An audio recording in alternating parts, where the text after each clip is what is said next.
অন্তর্বর্তীকালীন সরকারের প্রধান হিসেবে শপথ নিয়েছেন নোবেলজয়ী অর্থনীতিবিদ ডক্টর মোহাম্মদ ইউনূস।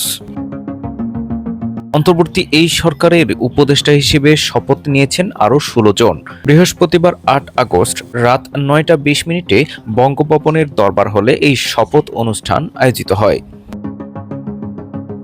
এ সময় বিভিন্ন রাজনৈতিক দলের নেতা, সামরিক বেসামরিক কর্মকর্তা ও কূটনীতিকেরা দরবার হলে উপস্থিত ছিলেন।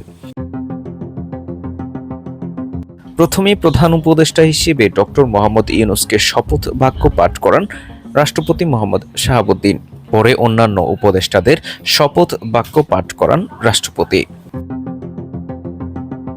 অন্তর্বর্তীকালীন সরকারের অন্যান্য উপদেষ্টারা হলেন সালেউদ্দিন আহমেদ, ডক্টর আসিফ নজরুল, আদিলুর রহমান খান, হাসান আরিফ, তৌহিদ হোসেন, সৈয়দা রেজওয়ানা হাসান, মোহাম্মদ নাহিদ ইসলাম, আসিফ মাহমুদ সজীব ভুঁইয়া, ব্রিগেডিয়ার জেনারেল সাখাওয়াত হোসেন, সুপ্রদীপ চাকমা, ফরিদা আক্তার, বিধানরঞ্জন রায়, আফম খালিদ হাসান, নূরজাহান বেগম, শারমিন মুর্শিদ, ফারুকী আজম।